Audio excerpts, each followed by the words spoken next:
This is Daily Blast Live. We're talking about what you're talking about. Get real. You all ready for this?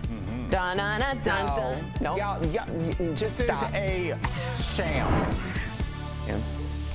Welcome to DBL. It's Wednesday, September 29th. I'm Jeff here with my friends Erica and Al. What were you two chatting about before the show? Just A little bit of this. Not fun access stuff. Yeah, not. Oh, serious business? Yeah, but that's how we do. We just keep the conversation going. I had a comic friend of mine that said, don't be weird backstage. Just talk to your friends and then walk out on stage and continue the conversation. So that's what we're doing. Is that, how do you, all right, we're going to get to the show. Yeah. But before you go out on stage, do you have to prepare yourself, or can you just have a No, normal if I'm conversation? preparing right And then before something remember- bad's happening, I better be ready. Yeah, I just, at that point, when I get to the green room, I feel like I've done the hard work, go out there and have fun. And like, I remember before I shot my special, I felt myself getting nervous before I walked out. And I was like, I did 3,000 gigs to do this. I'm going to enjoy this. Yes. I remember thinking that. I love that. Al is so good. If you get a chance to see Al Jackson, seriously, go see him live. And also, you can see him or hear him on iTunes Mondays. Yes. Yes, that's the name of his special, Mondays on iTunes. That's right. Check it out. Look at this new plug for Al Jackson. Yes. I like it. Back to business, Al, because do you know it. what? Britney Spears. My girl. Is surprisingly in the news again. So could Britney Spears' 13-year conservatorship battle end today? I hope so.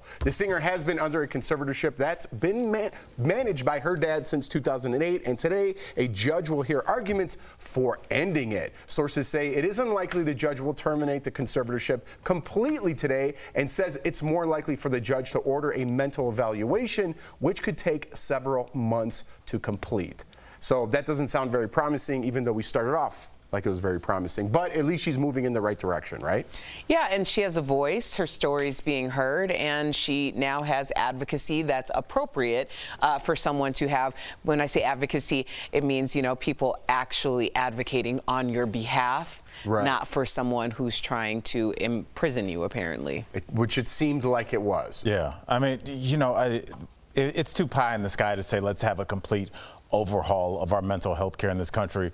But I hope that we can pull back from Britney Spears, because she does have millions of adoring fans kind of looking out for her. Like, what if this wasn't Britney Spears? How long would this have gone on? If this was a person that maybe needed a conservatorship and it inherited a lot of money but wasn't famous, and how many people are leeching off of people like that? Older people that cannot really say no, and they're just kind of shuffled around by just these two weird people. They're always with grandpa. It's like, who is that? Oh, he takes care of me. It's like, I think we need to figure out a way, almost like you do with CASA, to have check-ins with the kids in foster care, maybe check-ins with the people that are in conservatorships, just in general, for everybody. Your auntie, my grandma, you know, just like somebody in the state that's removed from it, keeping an eye on these people. And you can get advocacy for elderly. It's elderly welfare, and it works the same way as child welfare. Awesome.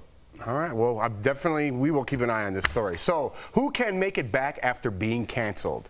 Apparently, Loughlin can. The former Fuller House star is returning to acting for the first time since the college admissions scandal. She will be on the Hallmark Channel. The movie's called When Hope Calls, A Country Christmas, which will air on December 18th. She is currently on probation after serving a 2-month prison sentence. Her husband served 5 months. So, after serving their sentence, should they be off the hook, so to speak? I don't think they're ever going to be completely, divorced from this scandal. But if she got an opportunity to do a movie, let her do the movie. I mean, the truth is, the audience will tell you if it's too soon, if it should happen or shouldn't happen. So she got a gig, let her do it. That's the litmus test. If it flops, it's probably going to be a long time before she gets another one. And a Hallmark movie can't flop. It's just on in sequence. It's built-in audience. But I mean, it's just, again, I always go back to like who the public decides gets their comeback that they deserve. Because were we talking about this with Martha Stewart? When she came out of jail for a much bigger crime, that was a federal crime, I believe, like she paired up with Snoop Dogg and everybody was like, awesome.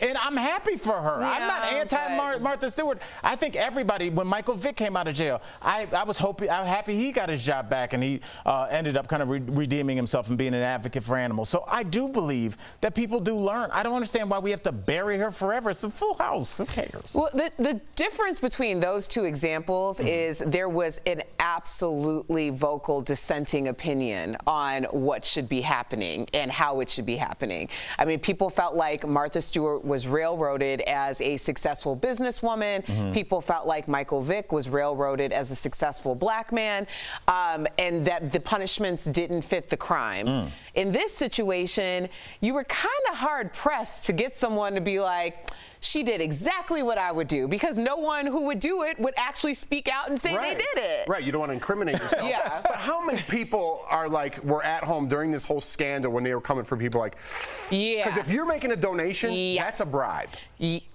That's a bribe. Did you watch the movie? I did watch the movie. Lord I did have watch mercy. the movie. I was like, you talking about it on the phone? I know.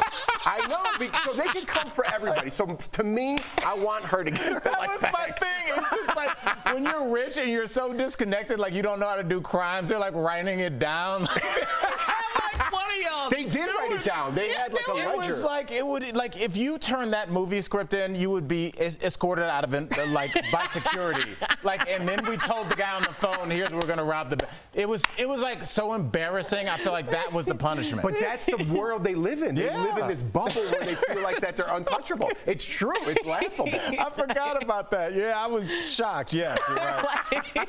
That was amazing. All right. Well, someone who isn't getting a second chance, former Bachelor host Chris Harrison, he's officially been replaced. And this is the man replacing him, Jesse Palmer. He's a former NFL quarterback and was the Bachelor in 2004. Jesse posted the announcement to his Instagram yesterday. Chris announced he was leaving the show earlier this summer after 19 years as host. He was pushed out after offering compassion to a Bachelor contestant who attended an old South slave plantation theme party. We all know that story. What do we think about Chris officially being out and Jesse officially being in? I mildly remember Jesse Palmer's season, and I say mildly remember because I don't remember him being much of like a fan favorite. And here's the thing, and I mean, Jesse Palmer, first of all, I could understand why he was the Bachelor when he was the Bachelor. I mean, he fits with that whole, New York Giants quarterback. He fits the whole thing, right? With Chris Harrison, this is how I view Chris Harrison. The reason why he was so successful as the host of The Bachelor is he didn't supersede the franchise or any of the guests on it. Yes, he became Chris Harrison, where he was synonymous with The Bachelor, but his personality in general, I don't think it was until maybe his last season that they really integrated him even more into kind of the storyline. So having someone who has a history come on might overshadow what the show is. Yeah, and I mean, well, that's the question that the executives had to answer, right? Did we bring in a Jesse Palmer, who's a safe choice, good-looking, pro quarterback, went to school in the South, like he checks all the boxes, or do you bring somebody in that's going to stir the pot a little bit? Like we looked and people kind of liked that Chris Harrison, was more interactive than the last season. So do we bring in somebody that's going to make like a David Spade, that's going to make comments and be kind of funny and kind of catty sometimes? So I think that they went with the safe choice, and the safe choice has Erica going, all right, because that's what he is. He's like, all right. But do you want somebody, I've always said, like with men's clothing, you want to have a look. Either you have a cowboy look or a hip hop or leather, whatever you wear, so that when people see you, they like, I like that or I hate that. And instead of just khakis and like, okay. And I think he's khakis. I think he's khakis in a polo. Dude, listen. I think he's loafers with no socks. Do you want to know something? My dream in this business is to be that guy. That's my dream, and I know I'm working. You want to be khakis? I want to be that guy who people are like, I think I know that guy from television, probably not. I think I know that guy from that movie, probably not. I want to be the guy that people don't know. I want to be in this business, but I don't want to be known in this business. I get it, but because your personality now isn't like that, Jesse Palmer is going to get dragged through the mud, and they're going to go in his closet because everyone who doesn't want Jesse Palmer and their other favorite Bachelor star Will or Wells Adams, people around here have opinions. They're going to want to get him canceled, and there's going to be a movement to get Jesse off that show. I don't know if Jesse's done. All right, Jesse's we'll been see. around. But I We'll also see. think khakis are out. Khakis are out. Nobody's khakis I'm not anymore. saying I want to work for the Gap. I'm just saying, in general, like a vanilla type. Vanilla's out. Nobody wants to be vanilla. That's me. I want to be You're not vanilla. vanilla. You can't vanilla. If you were going to be vanilla, you had to do that a decade ago. You can't be vanilla today. Yeah. Nobody would even. You wouldn't even get called in as vanilla. Yeah, facts. Vanilla's bland, Jeff. You're so All right, much more we'll be than right that. back. Sprinkle in some chocolate. Nobody's listening to me. See, we'll be right back. Closed captioning provided by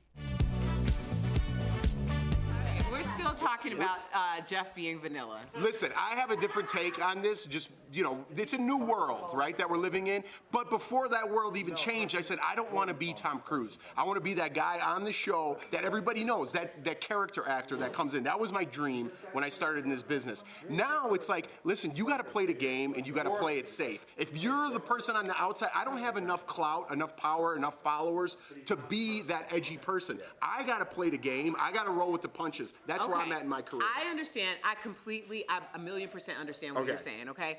My theory, though, is the game has changed. Let me put you on some game, right? The game is really now creating your own brand. It's not trying to fit into any ebb or flow that comes up, because the truth is all of that is gone. When you look at people who are hosting shows or doing big things now, there's a reason why they have a massive following, because they've created this brand for themselves, and now networks are trying to tap into that in order to get their followers to come over. If you want to be this is who I am and I'm not going to move for anyone, create your own thing, not be vanilla, because now people are overly doing themselves. They're unapologetic about it, and that's what people like, because that breeds authenticity. I just want to be that pitcher that comes in the middle of the game and just pitches a couple innings. I get my paycheck and I go home. I'm not the guy leading off the charge, and I'm not the guy throwing out the last pitch that gives up a home run. But I think there is a place in between that. You don't have to be vanilla, but I mean, you look at the young woman that took over late night, the YouTube host, Lily Singh, and it's like she came in with a huge audience. And think about this: if you program television and you want to make sure people watch your show so you don't get fired, you go, well, this person's got 3 million subscribers. We're gonna hopefully bring her audience. Unfortunately, the YouTubers aren't really bringing their audience to broadcast, and we don't really know why. Because they like YouTube. Yeah. They don't even own TVs. They don't even own a TV. Did you like Vanilla Ice?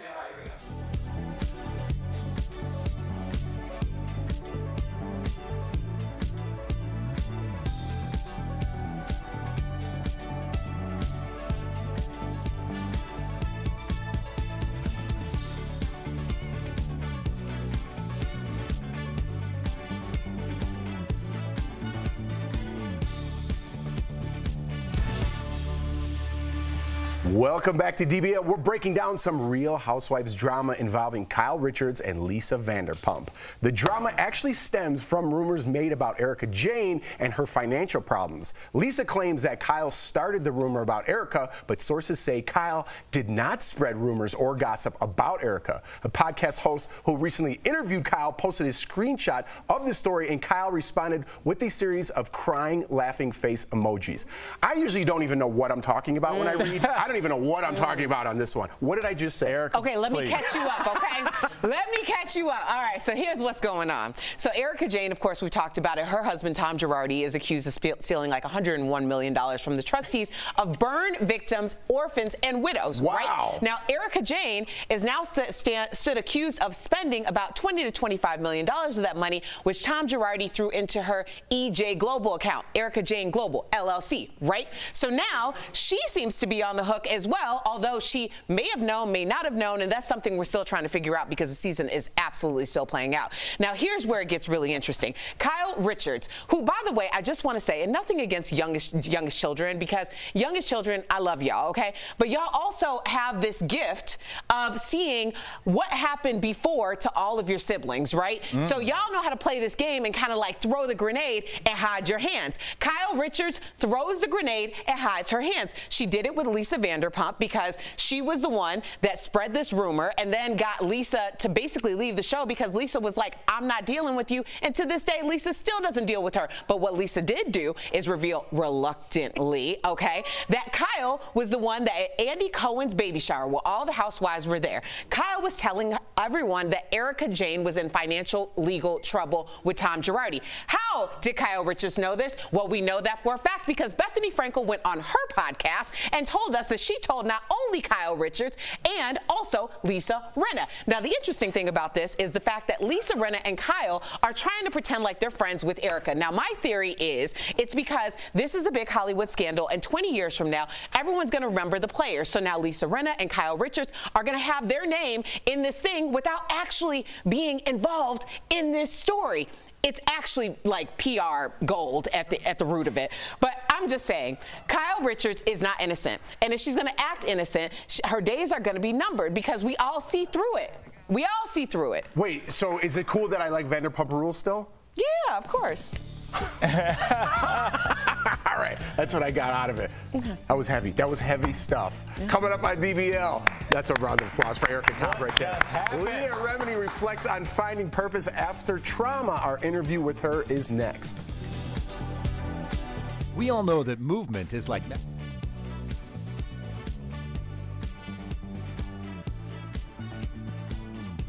Fed Loan Servicing and Granite State service millions of federal student loans for the Department of Education. In July, the companies announced that service will come to an end this year. According to the DOE, student loan service by the companies will be transferred to new servicers. Many impacted borrowers are wondering what they need to do before the change is made. So let's verify. Do impacted loans get transferred to new servicers automatically? Our sources include the Department of Education, the Student Borrower Protection Center, the American Federation of Teachers, and Kristen Evans, a student loan finance expert. A spokesperson for the DOE confirmed borrowers will not need to take any action to transfer their federally owned student loans from one servicer to another. However, to ensure the process runs smoothly, Kristen Evans has some advice for borrowers before and after the transfer. Just make sure your contact information is up to date. Read all your notices, and then set up your account with your new servicer. Doing this helps borrowers protect themselves if there are any errors during the transfer. According to both Evans and the DOE, errors have been an issue in previous mass transfers between servicers. In 2014, there was a mass transfer of loans that impacted more than 1 million people. According to a report from the SBPC and the AFT, that transfer resulted in 5 million separate servicing errors. So we can verify that yes, the loans from Granite State and Fed Loan Servicing will be transferred automatically. But our experts say there is some housekeeping you should do to make sure that the transfer is as easy as possible. With your Verify, I'm Ariane Daytil.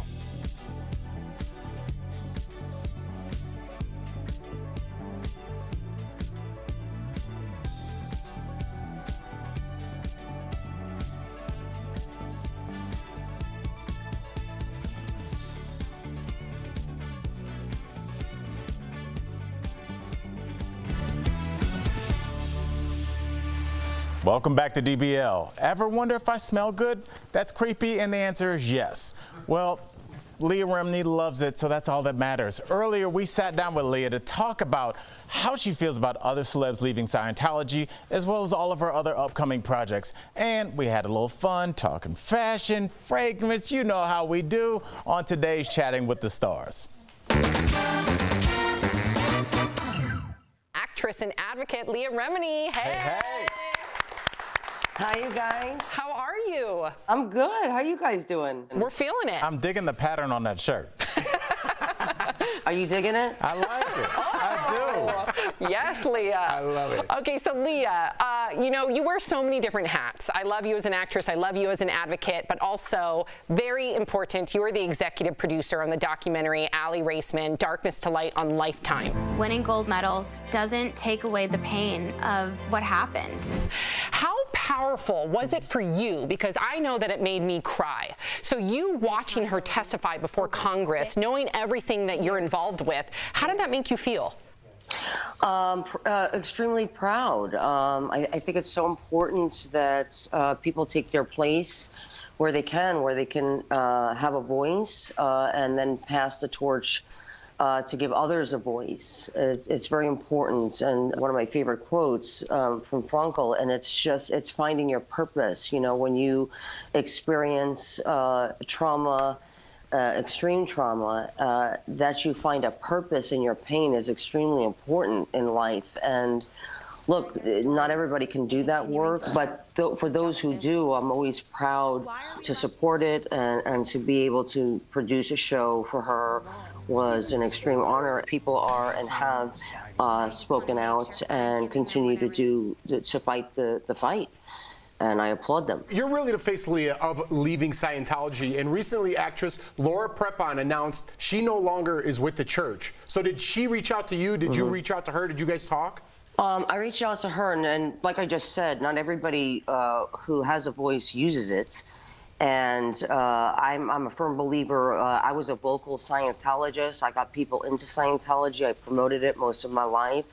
For those of us who were in the public eye and who were speaking on behalf of Scientology, getting people into Scientology, I feel that we have a responsibility to do the work when we find out that none of those things that we were doing was not only helpful but damaging and very harmful to people's lives. I think people have a responsibility to do their part. And listen, I chose to do the work, so I knew it was going to come, what was going to come with that, which was Scientology coming at us and trying to destroy our lives, which they do under, they justify this behavior by a series of directives and policies called Fair Game, which I do a podcast, Mike Rinder and I do a podcast called Fair Game, to talk about these things. And, you know, some people, like Laura, feel that they don't have a responsibility to speak out. Do I respect it? I mean, not really. I love that you don't mince words. It's important when it's coming to people's lives. We're going to switch gears here because this is actually a really good thing. Season 2 of People Puzzler. By the way, love a suit. Love a suit, by the way. Thank you. See, she's returning the compliment. I appreciate it. I really do. I feel like her shirt pops off that white wall. It looks great. So we're going to talk about... You have him blushing, Leah. He's blushing over here. Listen, do you wear... Here's my other question for you. Do you wear cologne?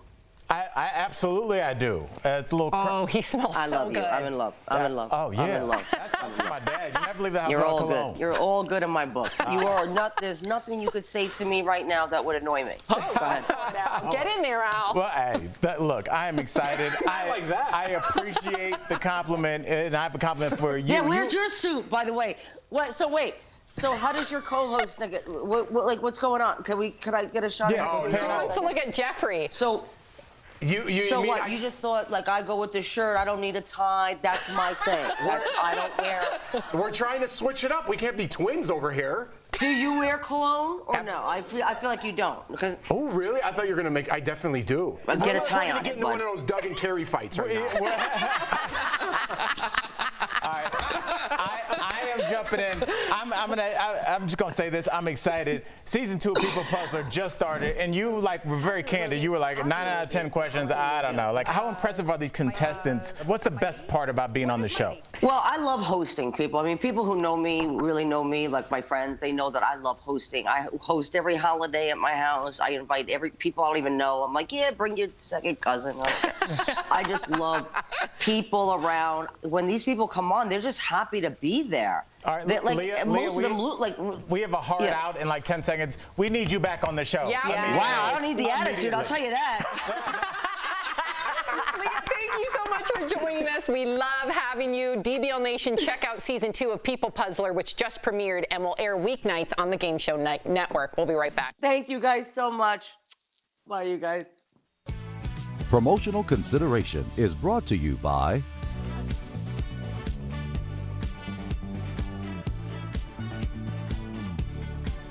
Whether you love it or hate it, pumpkin spice season is here, and people are using the flavoring in all sorts of foods and drinks. But despite its popularity, some people are still confused about what actually goes into the pumpkin spice seasoning in a pumpkin spice latte. This person on Twitter claims there isn't any pumpkin in pumpkin spice. But is that true? Let's verify.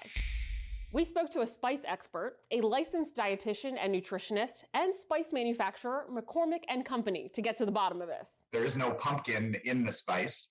but it's a blend of different spices that historically were used with pumpkin in pumpkin pies or pumpkin puddings. The blend usually contains 4 to 5 other spices you probably have in your cabinet: cinnamon, ginger, cloves, nutmeg, and allspice. Spice giant McCormick & Company first introduced a commercial pumpkin pie spice to the US in 1934. The goal was to flavor pumpkin pie all in one container, rather than bakers needing to get each individual spice. So we can verify, no, pumpkin spice does not contain any pumpkin. But despite the lack of pumpkin-y goodness in pumpkin spice, both Frisch and Andrews say it's still possible the latte drink that you order may in fact contain pumpkin these days. And as it turns out, we can verify that the PSL at Starbucks has both pumpkin spice seasoning, which does not contain pumpkin, and real pumpkin. It says so right here on the drink's ingredient list. With your Verify and my very own pumpkin spice latte, I'm Ariane Till. That's not bad.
Welcome back to DBL. Did you know that scammers are targeting lonely singles on dating apps? It's time for a security alert sponsored by LifeLock. So the scammers start by manipulating their victims into investigating or trading cryptocurrency. According to the FBI, this scam has netted over $130 million in profits from the scammers. So how do you protect yourself? It's very simple. Never ever move money based on the advice from strangers you met online. That's some solid advice right there. But if your information has been breached, LifeLock is here to help. LifeLock keeps you and your digital identity secure from cyber criminals. Call 1-800-439-9017 or visit lifelock.com to learn more.